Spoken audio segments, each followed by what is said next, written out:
Kleber, que bom ter você aqui junto com a gente. Vamos começar a nossa conversa. A gente vai falar sobre decisão e execução. Primeiramente, se apresenta aqui para o pessoal. Quem é Kleber Amora? Legal, satisfação estar aqui com vocês. Sempre é muito bom falar com outros empreendedores. Eu sou empresário há uns 15 anos, pelo menos. A gente tem uma empresa de consultoria. Eu sou o CEO lá, uma consultoria empresarial. A gente tem 1.500 clientes ativos hoje no Brasil inteiro. Estamos fazendo uma expansão internacional agora. E o empreendedor, ele é alguém muito solitário, né? A gente sempre fala disso lá. O empreendedor, ele tem que enfrentar muitos desafios sozinho. Só que o empreendedor, ao mesmo tempo, ele tem muita energia, tem muita vontade de fazer acontecer, principalmente o empreendedor brasileiro. E o papel da Berry é dar direção para esse empreendedor. Ou seja, organizar, desde que seja processos, financeiro, construir um time comercial, tudo que tange ali a velocidade que esse empreendedor vai conseguir implementar no crescimento dele, a Berry participa para dar esse apoio. E aí, estamos aí, né? A gente já conversou uma vez lá, né, no nosso podcast, foi bem legal. Sim. E a Berry é uma franquia hoje também, né, cara? Conta um pouco pra galera, pra eles entenderem isso. A gente atua com... Os nossos consultores são franqueados, então eles atendem os clientes finais, né? E hoje a gente tem mais ou menos 150 franqueados e ali no nosso time interno, que fica na Marechal, você tem que ir lá conhecer, falando nisso, né? Ali a gente tem 100 pessoas que trabalham dentro da matriz, 60 é comercial e marketing, então... E preenche lá quase todo o time. Aí sim. E a gente tem um processo bem robusto lá de aquisição de clientes. Muito bom. O Lucas está aqui, gestor de marketing lá na Berry. Muito bom, bem-vindo, Lucas. E, cara, é incrível ver como que vocês cresceram nos últimos tempos, né? Em quanto tempo, assim, teve a famosa virada de chave? Olha, a gente tem 7 anos de empresa. Né? Os primeiros 2, 3 anos ali era aquilo, né? Não sabia nem o que estava fazendo, mas... do 4º ano em diante, ali a gente começou a implementar uma governança, começou a entender bem as alavancas de crescimento. E ali sim a gente começou a realmente ter um papel de CEO, principalmente da minha parte, que era focar no que realmente fazia com que a empresa crescesse, né? Essa questão do papel do CEO é algo muito interessante, porque é muito fácil a gente que é o CEO ou o dono esquecer, de fato, o que a gente tem que fazer na empresa, né? Então, o CEO ele tem um papel de ser a personificação dos valores da empresa, ele tem o papel de ser porta-voz, de liderar o time, construir esse time, tomar as decisões estratégicas, e muitas vezes a gente se esquece dessas funções e aí não vai ter ninguém lá na empresa que vai fazer isso por você. E eu sei que parece óbvio aqui eu falando, né? Mas eu mesmo passei por isso no passado. Então, em um momento, eu fiz um checklist das minhas funções e 60% das minhas funções não eram as que eu deveria estar fazendo. Então, eu estava lá escondido no operacional e evitando trabalhar nas coisas que realmente davam resultado.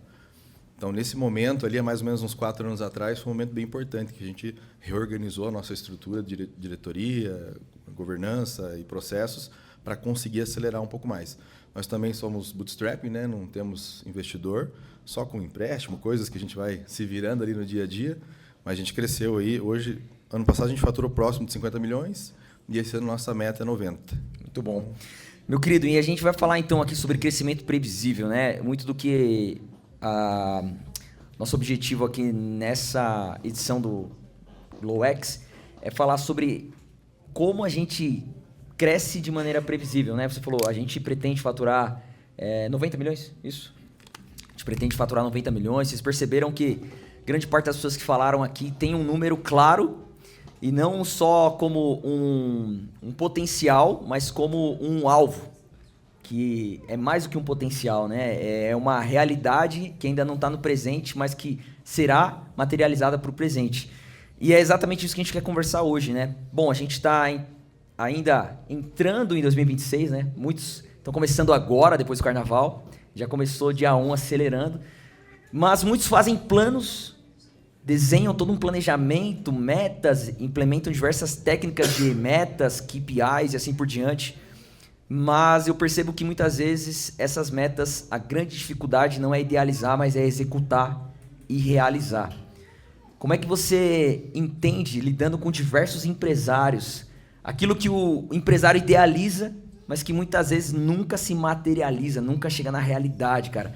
Onde você acha que ele está se perdendo? Qual o ponto de tensão na sua leitura?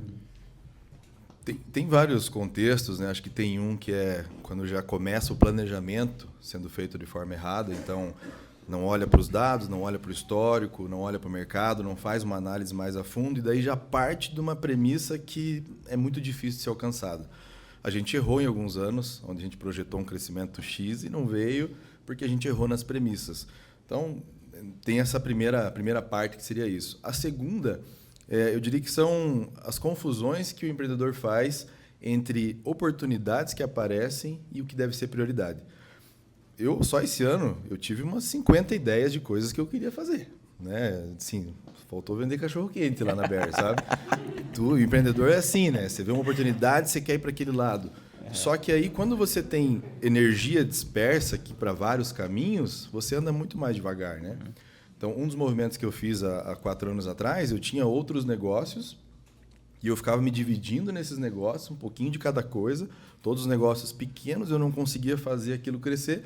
Eu falei, cara, não adianta. Eu tenho que focar aqui. A Berry é o que eu quero fazer funcionar, que vai dar certo. Então, eu deixei as outras coisas, vendi uma empresa, saí da operação de outra e foquei ali. Então, o empreendedor ele tem que cuidar muito com isso. E eu estou falando até no nível de negócio, mas isso também acontece a nível de produto. Você pega uma vidraçaria, é especialista em box para banheiro. Daí, daqui a pouco, surgiu a oportunidade de fazer uma sacada de vidro. Daqui a pouco, fazer uma janela de uma empresa. Isso não só tira o foco do ICP, né, que deveria ser o que a empresa deveria atender, mas começa a trazer dificuldade, inclusive, para operações, porque daí já tem que entregar um negócio que não tem habilidade de fazer. Daí atrasa os box. Então, todo esse processo de decisão do empreendedor, no dia a dia, ele se afeta por essa capacidade criativa que ele tem, de sempre enxergar como uma oportunidade, e muitas vezes não é, muitas vezes é só uma distração.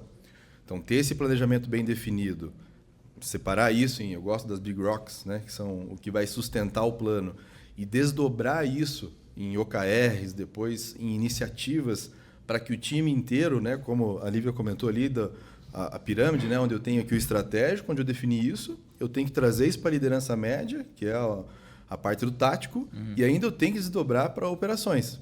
Então, um telefone sem fio enorme aqui, né? Então, se eu errar em qualquer uma dessas etapas, vai ser o efeito cascata e o resultado não vem. Muito bom.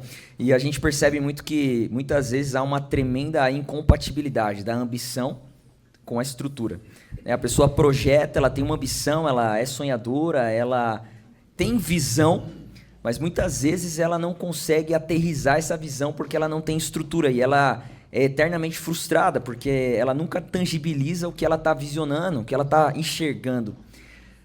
E hoje, grande parte do que a Berry desenvolve são processos, né? É poder ajudar o empresário a olhar para dentro e falar, cara, onde você quer chegar? O que você precisa fazer para chegar lá? Como é que você entende esse lado dos processos dentro do planejamento?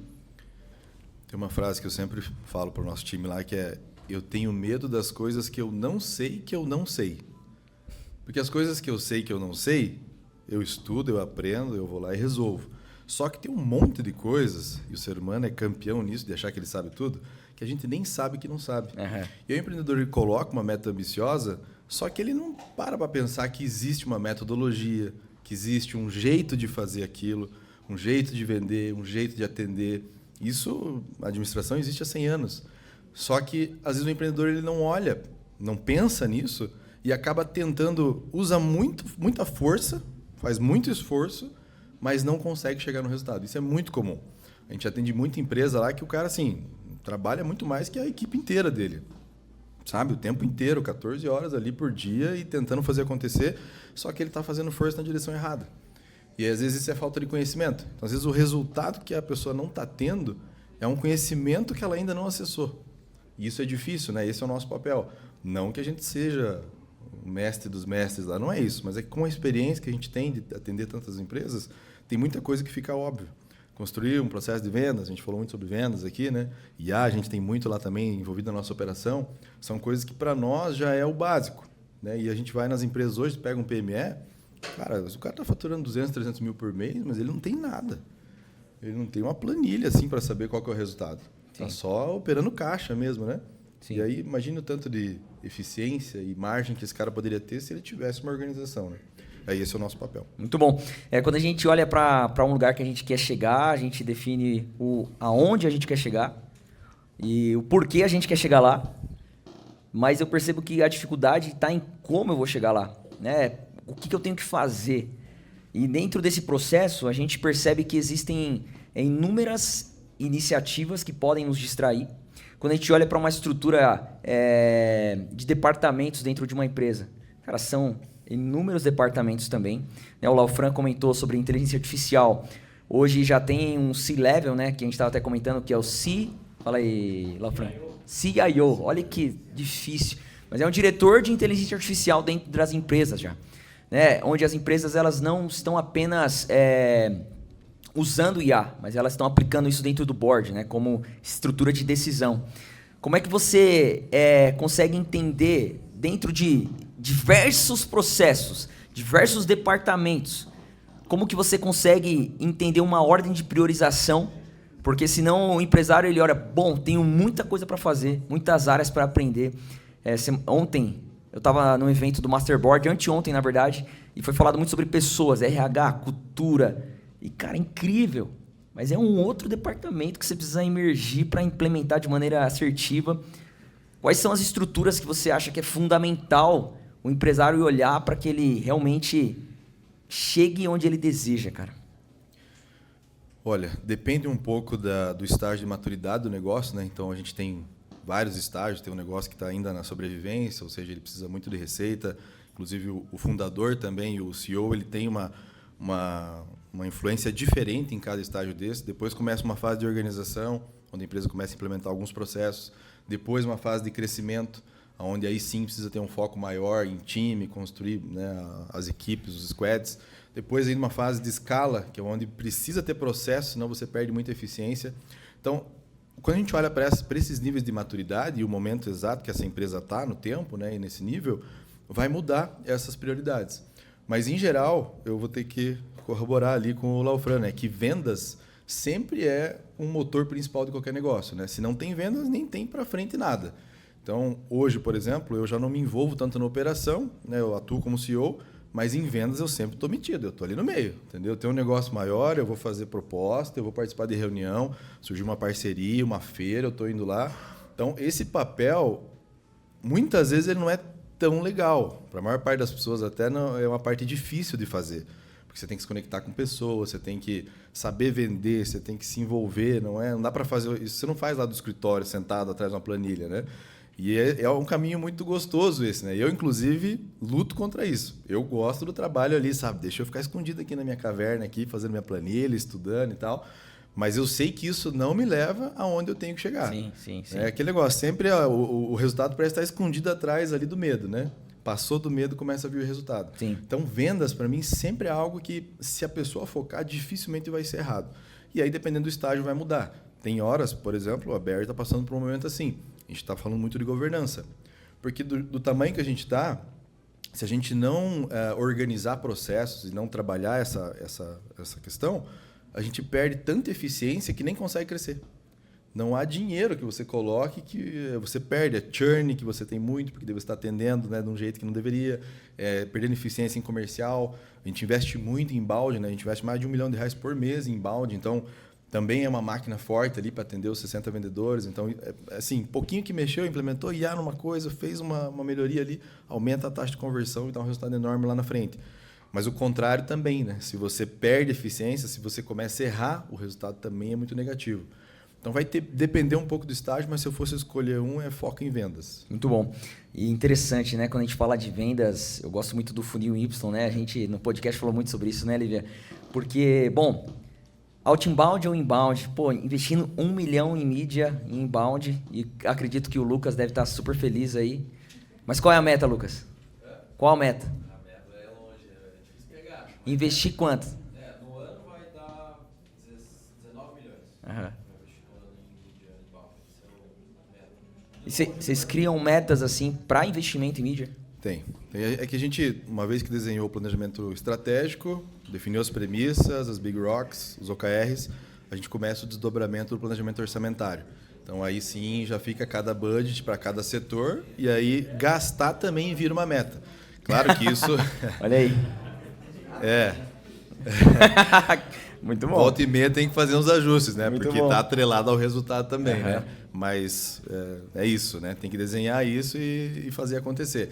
O planejamento também é algo que ficou... Realmente, a gente fazia planejamento antes para 5 anos, 10 anos. Né? Não dá mais. Complicado. Hoje a gente tem uma visão de 5 anos. Mas eu tenho que trazer para um planejamento macro de 3 e um executivo de 1 ano. É isso aí. E ainda assim, não pode ser um mapa fixo. Tem que ser um obsoleto, GPS. sólido, Né? Começou a andar, primeiro mês, segundo mês, cara, não chegou naquele resultado, apareceu alguma coisa, vamos rever o plano, vamos rever os indicadores. Então esse processo ele tem que funcionar assim, porque senão você cria um planejamento que você erra, não estou nem dizendo assim de pouco, acerta 10% do que você planejou. Muito bom. Cara, eu quero puxar um gancho aqui. Quando você cria esse planejamento, eu percebo que uma das coisas que mais faz o planejamento não acontecer é a falta de acompanhamento contínuo no planejamento, nas micrometas, nos KPIs e assim por diante. Quais são as rotinas, os rituais que vocês têm implementado em cima do planejamento que vocês desenharam no começo? A gente teve alguns anos assim que a gente desenhou o planejamento e depois esqueceu dele, sabe? Sim. Aí foi tocar lá o barco. Vai ver só no final do ano. No final do ano vai lembrar, putz, não fiz aquilo lá. Cai naquela mesma questão que a gente falou antes ali. É mais fácil, o empreendedor reclama disso, a gente escuta muito isso, que eu não consigo sair do operacional. Cara, muitas vezes o cara não quer sair do operacional. Sim. Ele é assim, ele tem apego às coisinhas que ele faz ali, ele quer estar junto com o time, sabe? Ele não é que ele está preso, é ele que não quer sair daquilo ali, porque ele está confortável. Tem que contratar um CEO, né, cara? Ele já sabe. O cara já sabe o que ele tem que fazer, não tem desconforto. Então, para ele conseguir dar esses passos e realmente fazer isso acontecer, vai ter que sair dessa zona de desconforto, não tem o que fazer. Então, esse é um ponto assim que se a gente não levar em consideração, também o plano não sai. Então, a gente faz lá, tem muitos rituais, tem o All Hands, que é com todo o nosso time, uma vez por mês, tem as reuniões semanais com as lideranças, tem os one-on-one, né, com as lideranças também, com o time. Mas uma reunião simples, que eu acho fundamental para o planejamento, é uma reunião semanal com as áreas, com os líderes das áreas, para rever indicador, ajustar a rota, porque, pelo menos na maior parte dos negócios, é muito rápido. Se você, no nosso caso lá, uma semana que ficou para trás o resultado, não pega mais. Não pega, não tem jeito. Então, a gente está sempre olhando para o número diariamente, mais uma vez por semana, senta e discute as estratégias, né? O que precisa mudar, o que precisa ajustar. Só que é um trabalho, ele gera bastante indisposição, né? Porque você tem cobrança, você tem liderança, você tem marketing e vendas brigando, você tem operações por meio. O que você vendeu aqui, cara? Como é que eu vou entregar? Então, cara, isso aí. Traz esse certo desconforto, mas se não tiver isso, o plano vai para água abaixo. Isso aí. Muito bom. E entrando num bloco aqui sobre decisão e incertezas, a gente está hoje dentro de um contexto onde o nosso ano de 2026 é um ano político, é um ano com Copa do Mundo, é um ano com diversos feriados, é um ano com diversas instabilidades, e eu percebo que muitas vezes o empresário ele fica com o freio de mão puxado, né? Eu nunca esqueço de uma vez eu estar conversando com um empresário, diretor de uma indústria, e eu falando com ele, eu falei, cara, quais são os teus planos para esse ano? Ele falou, meu plano é não quebrar. Eu falei, cara, otimista pra caramba, né? Mas, assim, diante de incertezas, de um ambiente de instabilidade, muitas vezes não decidir e não se posicionar de maneira agressiva é mais caro do que você arriscar. Como é que você entende essa tensão em não tomar uma decisão que precisa ser tomada, ainda que exista muito risco? Como é que você lida com o risco? Hoje vocês estão nesse momento, né? Poxa, 1 milhão em mídia, 100 colaboradores... com certeza vocês estão olhando para o próximo nível, né? O next level do negócio de vocês. Mas o risco é muito maior. Mas não decidir pode ser muito maior ainda. Como é que vocês estão lidando e como é que vocês aconselham os empresários lá? Olha, isso tem muito a ver assim, também com o apetite da pessoa, né? Então, lá nós sempre tivemos assim, uma característica de ser mais agressivo em crescimento e de arriscar mais, justamente porque o prêmio também é maior. A gente sempre teve essa postura assim de, cara, vamos acelerar, enquanto está tendo demanda, enquanto a gente achou os caminhos, vamos acelerar. Então, a gente teve sempre uma estratégia de burn rate, então, zerando caixa para poder crescer o máximo possível, enquanto o mídia aguentava, enquanto a gente conseguia rampar vendedor. Então, sempre foi esse o caminho. Mas nesses momentos onde a gente tem uma certa instabilidade, ao contrário do seu amigo aí, eu sou muito otimista. Então, eu prefiro olhar para essas situações que não estão no meu controle, assim, eu tento dar uma esquecida. Não assim no sentido de, pô, eu não sei o que está acontecendo, eu sei. Mas como eu não controlo, eu deixo de lado, porque é muito fácil pegar essas muletas. Assim, é muito fácil você falar, pô, mas o governo, mas não sei o quê. Eu conheço uma pá de empreendedores que cresceram muito mais nesse governo do que no outro. E o contrário. Então, assim, sempre vai ter alguém, né, chorando e o outro está vendendo lenço. É isso. Então, esse é um ponto que, sempre que eu vou tomar uma decisão, tirando cenários catastróficos, que a gente, não, fora a pandemia, não teve, né? A gente, sim, se torna um pouco mais conservador, então fica um pouco menos alavancado, trabalha mais eficiência nesse momento, mas, de maneira geral, eu acho que quando você acaba podando as suas decisões com medo de coisas externas, é um erro. Na maior parte das vezes é um erro. Agora, se eu estou falando do meu lado interno, poxa, eu não estou bem, de repente eu como empreendedor não estou bem no CPF, pô, estou passando ali por um problema familiar, estou num momento onde, sei lá, meu time aqui despedaçou, fiquei sem gente. Pô, aí é um outro cenário. De repente eu não consigo implementar essas mudanças na velocidade que eu preciso para tomar esse risco que eu estou querendo. Aí é um outro cenário. Então, acho que é difícil assim te dizer uma fórmula, mas eu sempre estou olhando qual que é o impacto que isso gera na minha estrutura. Eu tenho capacidade de tomar essa decisão e executar ela. E esse negócio, essa decisão ela tem uma capacidade de destruir o meu negócio? Ou ela é reversível? Eu tomo essa decisão e se der errado, o que acontece? Vai tudo pro ralo? É o win, né? Então eu não vou tomar, né? Eu não vou fazer isso. E aí a gente vai fazendo essas ponderações para poder tomar decisão. Eu não tomo decisão sozinha, né? A gente tem um board lá, então troca ideia nas decisões mais importantes e mete marcha.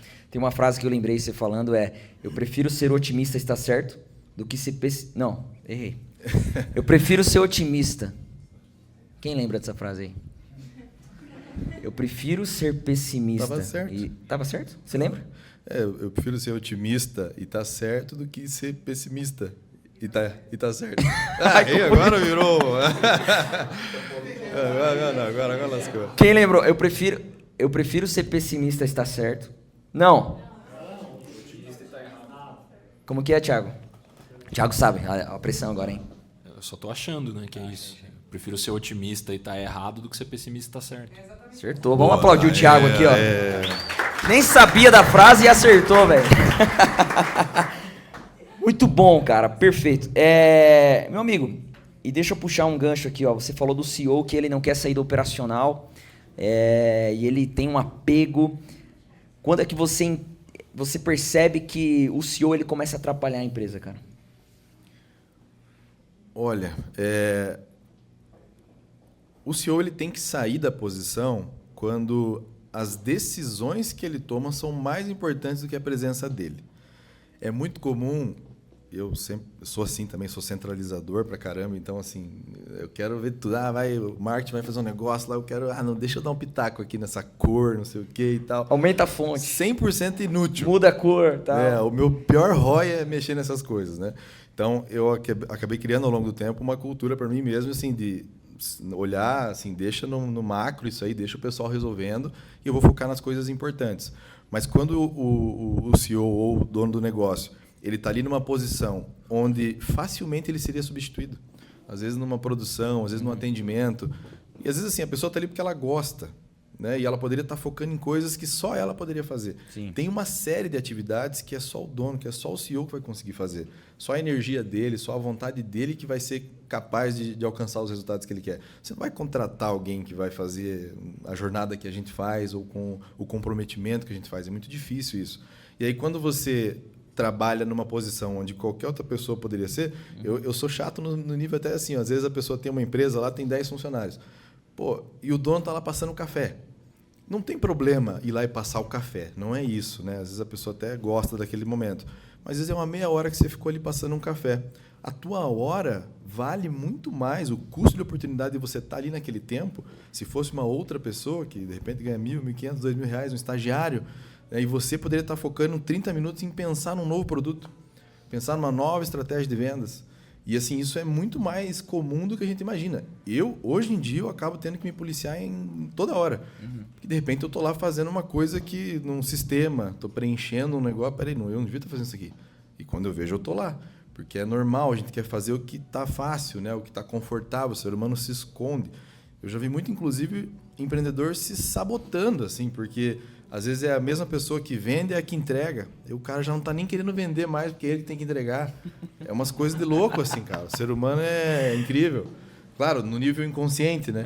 Mas a gente pega as pessoas fazendo isso. Então, essa priorização do que colocar energia é primordial. Muito bom. E a gente falou um pouco sobre dados, né?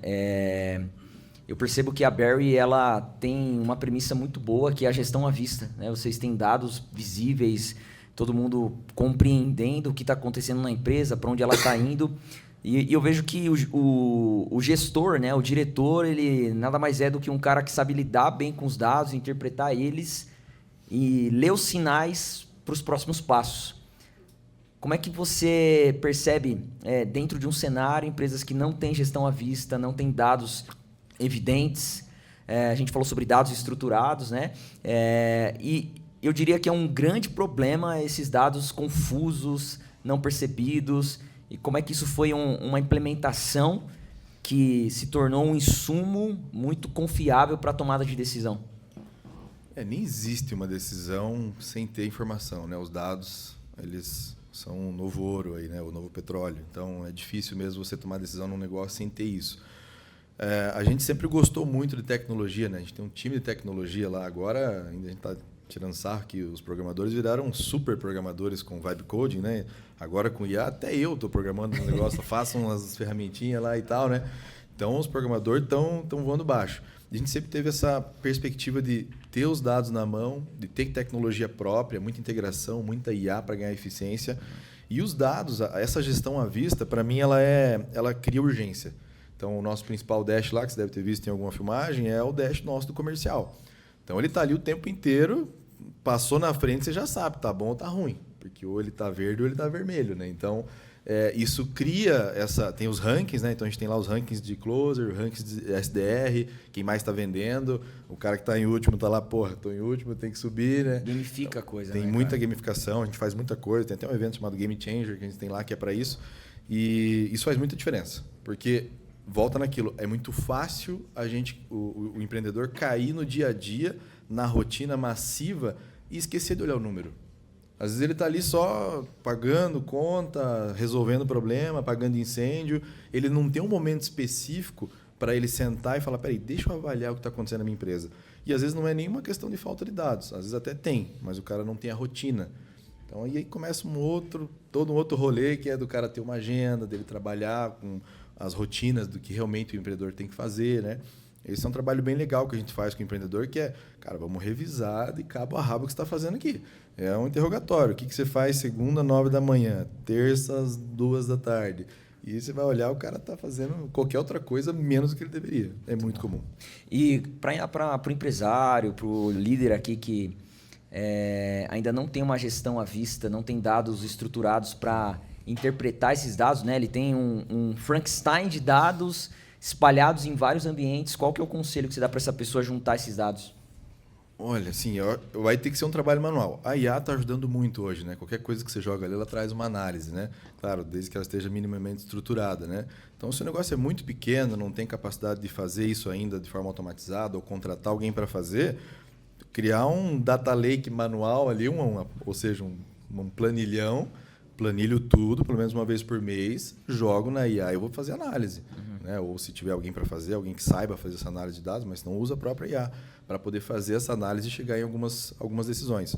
É um jeito que bem arcaico, mas funcionaria pelo menos para a pessoa sair do zero. Mas a maior parte das pessoas não faz nem o básico. A gente bate muito nisso lá, assim, que a gente está pensando muito em inovação, muito em IA, muita coisa, mas assim, o básico não está sendo feito. E o básico é, às vezes, assim, você saber os teus números, a tua margem, quanto você está vendendo, qual que é o teu ticket médio, qual que é o teu EBITDA. São coisas que, assim, você não precisa ter um software da NASA ali para fazer. Você não precisa ter um monte de dados para saber isso. É uma organização simples. A gente pega muito cliente, às vezes o cara ele não tem nada, está tudo no caderno. O cara tem uns cadernos e uns extratos, assim, ó. Aí a gente coloca um time lá só para pegar tudo isso e planilhar. Porque às vezes você tem que fazer isso, começar do zero. E você vai se assustar, assim, empresa às vezes faturando perto de 1 milhão. Meu Deus, cara. O cara vai só no caixa. É assim, ó, paga, recebe, paga, sobrou é lucro, puxa pra cá. E vai, cara. Tem uns negócios que eu não sei como é que funciona. Enfim. Se alguém se sentiu assim, falou, cara, A carapuça. é pra mim isso aí. Então. Putz, foi mal. A ideia é te provocar mesmo, cara. Ó, eu vou fazer um momento aqui bate-bola, vou fazer algumas perguntinhas. Tá. Resposta papum de frente com o Renato aqui, pra quem pegou a referência. E depois a gente vai abrir pra galera, beleza? Tá. Crescimento acelerado ou crescimento consistente? Consistente. Estruturar antes de expandir ou expandir para estruturar? Putz, cara, Aí eu pegou, gosto hein? de crescer e depois organizar. Só que chega uma hora que você vai ter que organizar para crescer, não tem jeito. É tipo ordem e progresso ou progresso e ordem, É. né? Na maior parte das vezes eu prefiro crescer e depois Muito organizar. bom. Receita primeiro ou margem primeiro? Primeiro receita, mas assim, margem é mais importante. Se estiver começando, precisa receita, né? Mas margem. Muito bom. Maior risco na escala, quer dizer, estratégia final ou execução frágil? Quando você tem muito risco na escala, a estratégia ela fica frágil ou a execução fica frágil? Execução. Errou na execução. O plano pode ser lindo. Se errou na execução, cagou. Um plano mais ou menos e você executar muito bem, ele dá certo. Muito bom. Decidir com 50% de informação ou esperar 90%? 50 é brabo, hein? Mas olha, eu acho que na maior parte das vezes eu decidiria com 50. Decidiria. O resto é instinto. Muito bom. O que mais compromete o longo prazo? Centralização excessiva ou delegação sem critério? Centralização. Ixi, isso aí é o maior gargalo que eu vejo, Uau. cara. E olha que o outro é difícil também, hein? É, eu prefiro delegar mal do que centralizar. Muito bom. Pessoal, perguntas para a plateia. Quem quer fazer pergunta, levanta a mão aí. Vamos lá, vamos lá. Eu quero, mas eu fiz pergunta pros três. Não. Pra alguém aí, senão eu sou fominha. Vamos lá, quem? Vamos lá, time. Pode fazer assim, ó. Tem uma empresa assim, momento consultoria gratuita da Berry. Opa, boa noite, tudo bom? Opa, tudo bem? Você falou bastante sobre sobre o público que você atende, né? Além da experiência que, né, na própria Berry, o que você enxerga por dentro de várias empresas, assim. Qual que é o principal público que a Berry atende? E dentro desses, pode ser, né, vários setores multipúblicos ali, né? Mas dentro deles, assim, qual desses setores você enxerga como os mais amadores ainda nessa parte de gestão? Assim, qual deles que a atuação da Berry é mais impactante dentro desse público que vocês atendem, de 1.500? Vamos lá. O nosso menor cliente hoje ele é um cliente que fatura R$50 mil por mês. E aí um cliente que funciona bem é um cara que fatura 300, 500 mil por mês. E a gente tem daí médias empresas maiores que a gente atende, mas não é o nosso foco, né? Falando de segmentos, assim, comércio geralmente é muito amador, cara.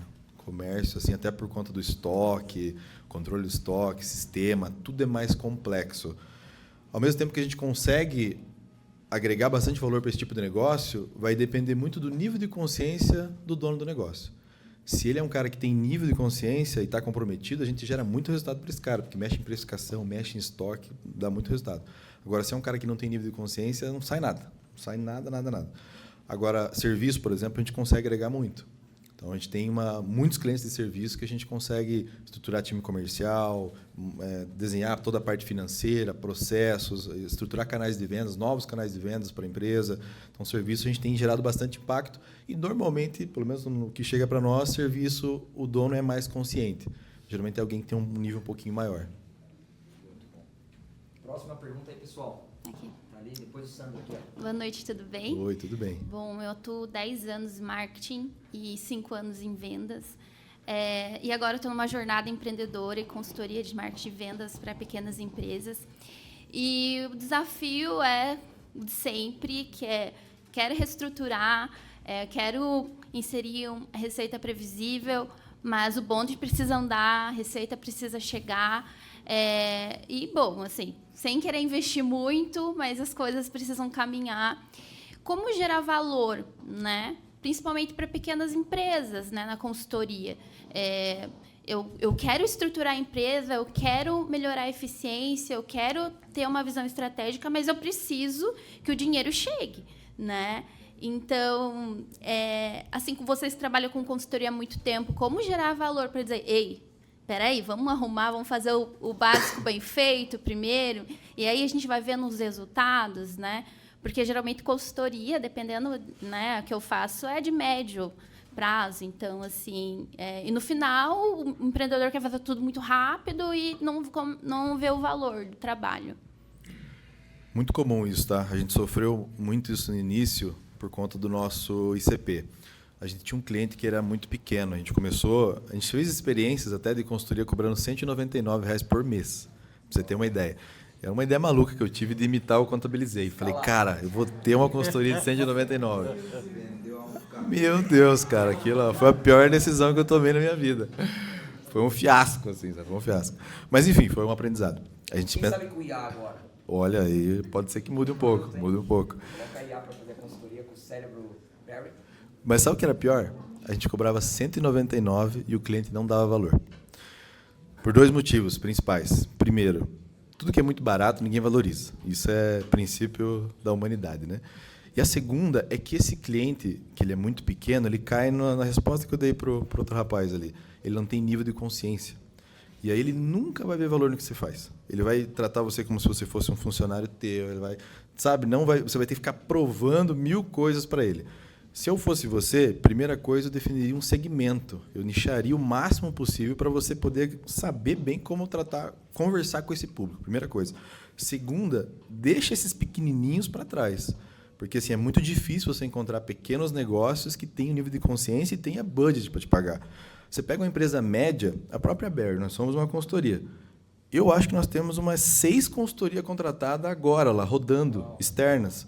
Então, uma de marketing, muito específica, outra lá de tecnologia. É muito comum em empresa média. E eu não estou lá cobrando meu consultor. É um outro rolê. Você vai receber o dinheiro, você vai entregar o teu trabalho, porque qual que é a conta que o médio empresário faz? Ele pensa assim, eu preciso estruturar um canal de parcerias.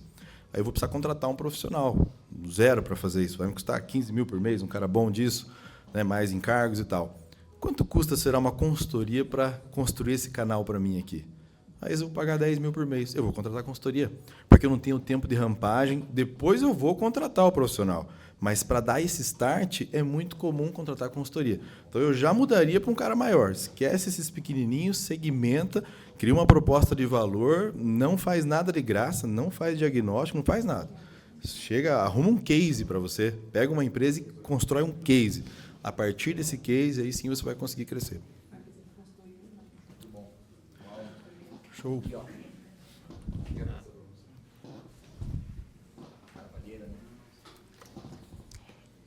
Já aconteceu de você pegar alguma empresa para fazer consultoria que você não sabe onde você está pisando e chegou a fazer alguma entrega pontual, um projeto pequeno de, não sei, vamos testar 4 meses e depois a gente dá os próximos passos?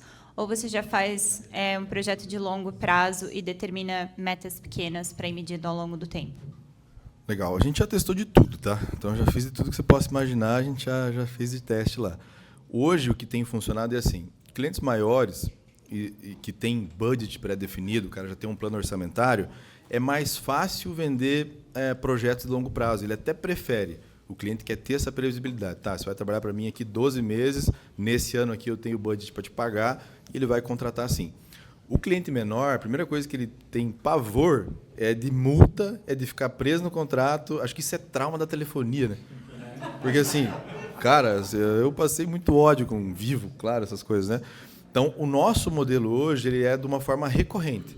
Então, a gente fecha uma proposta, faz uma reunião ali com o nosso closer, apresenta o projeto para o cliente, personaliza para ele e ele vai pagando mês a mês. Então, cada mês ele vai renovando o contrato. A gente dá uma estimativa para o cara.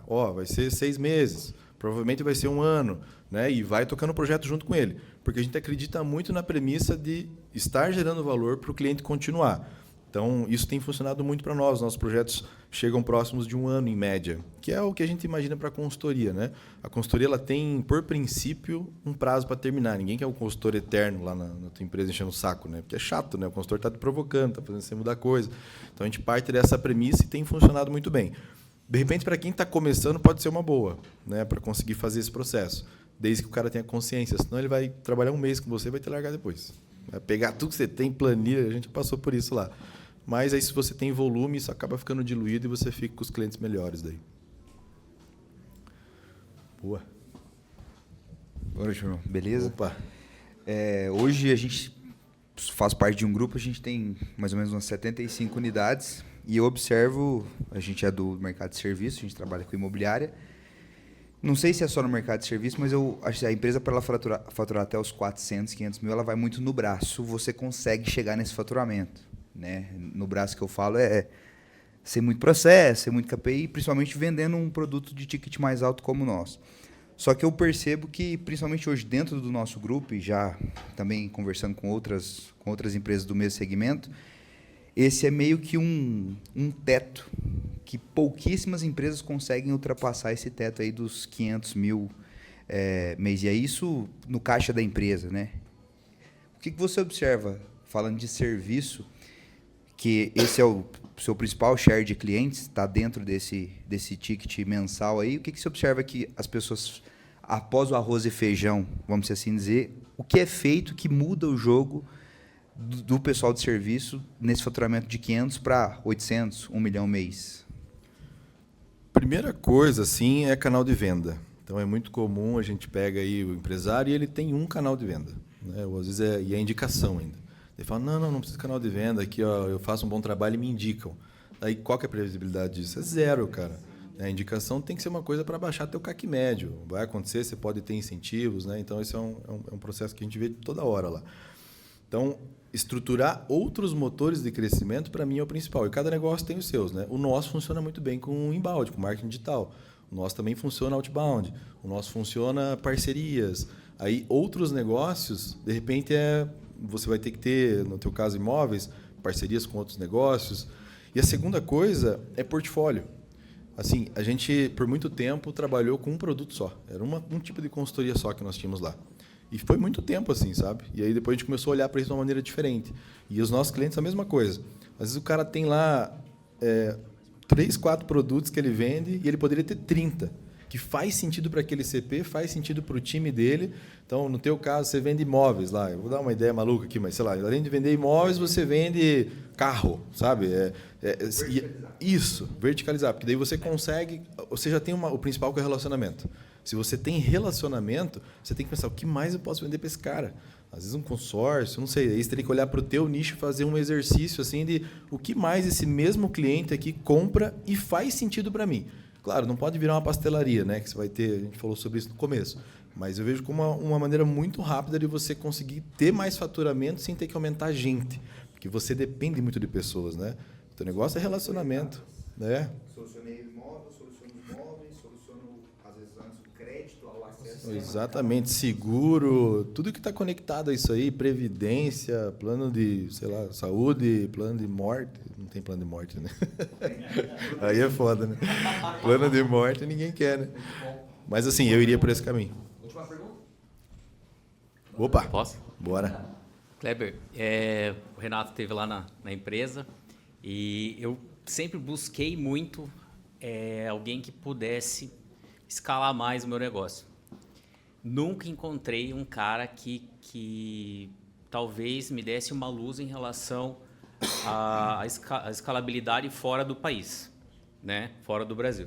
Meu ramo é muito específico e eu vendo peça para veículos militares, então só licitação, né?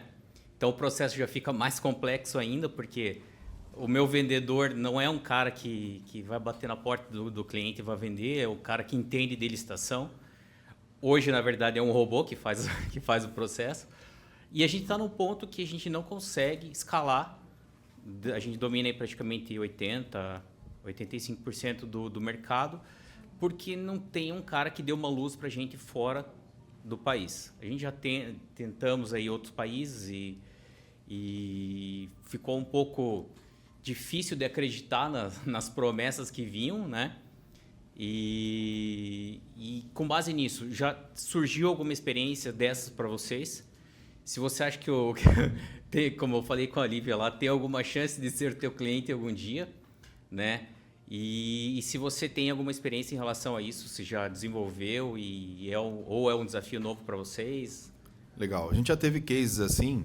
No teu caso aí, para tentar te dar uma direção aqui nesse prazo curto, eu trabalharia muito com ou um modelo de parcerias com pessoas locais. Então, você teria que fazer uma viagem lá, estudar esse mercado, passar um período lá, encontrar pessoas que já saberiam fazer isso lá e abrir uma representação, ou um licenciamento, ou uma franquia do teu negócio. Porque, de fato, de longe, sem entender bem o mercado, as regras e estar próximo lá, eu sei que hoje funciona muito online, mas a gente sabe que tem que ter esse conhecimento cultural, né? Então, se o teu negócio funciona aqui, se ele já é um modelo estabelecido aqui, de repente, como o nosso, que é um modelo de franquia, funcionaria lá fora. Então, você poderia buscar, por exemplo, a ABF, que é a Associação Comercial, eles têm todo um trabalho de ajudar você a ir para fora, a partir de franquia, que é uma conversa que existe internacionalmente. É mais fácil você migrar. Nós estamos com um processo de ida para os Estados Unidos agora, já estamos no Chile, e nos Estados Unidos a gente vai abrir lá um negócio e a ideia é depois franquear lá também. Justamente porque a gente subestima, né? Por exemplo, eu imaginava que, Estados Unidos deve ser muito avançado em consultoria e tal, franquia. Não tem nada, cara. Assim, é muito o contador que faz um trabalho assim mais burocrático, né? Tem muito espaço lá. Inclusive, os consultores não tem as metodologias que a gente usa aqui, enfim, um monte de coisa que a gente pode agregar lá. Esse é um caminho que a gente vai fazer. Mas a gente pode trocar uma ideia depois. Eu tenho alguns consultores lá que têm experiência internacional, de repente nem que seja para te dar uma dica aí, alguma coisa para você seguir em frente. Muito bom. Valeu. Pessoal, a gente vai partir aqui para o encerramento. Boa. Por isso que ele é um membro 01 da coisa. Cara, é incrível. Inclusive, se vocês quiserem comprar imóvel na melhor cidade do Brasil, né? Melhor capital do Brasil. Eu acordei cedo, galera. Sou pai de 9 meses. Filha de 9 meses. Pessoal, seguinte. A gente vai passar um vídeo aqui agora, antes da gente encerrar, até para não quebrar esse momento. Mas antes de passar esse vídeo, eu queria falar para o Kleber dar um conselho final aqui para esse ano, para a gente poder sair daqui com uma priorização clara.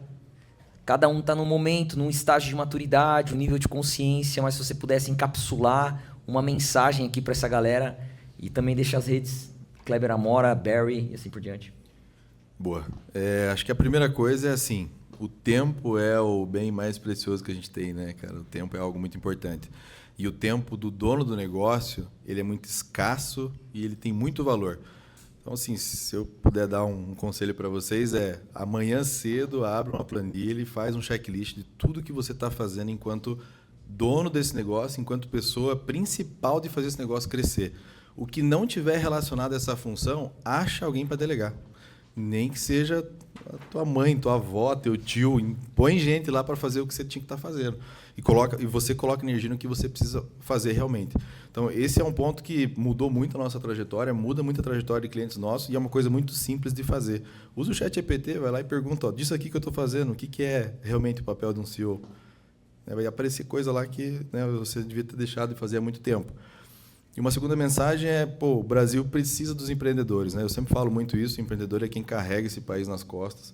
A gente puxa muito essa bandeira de incentivar, de dar força, de dar direção. Todo o nosso processo lá, desde o marketing comercial, sempre é ajudar primeiro. Então, a gente sempre está tentando ajudar os outros empreendedores, porque isso é bom para todo mundo. Então, não desistam, tenham força. Sempre é muito bom estar próximo de vocês aqui. O que precisarem de mim, pode procurar lá no Kleber.amora no Instagram ou na BR Consultoria, que a gente dá um apoio para vocês aí. Excelente. Obrigado. Pessoal, quem gostou, bate palma.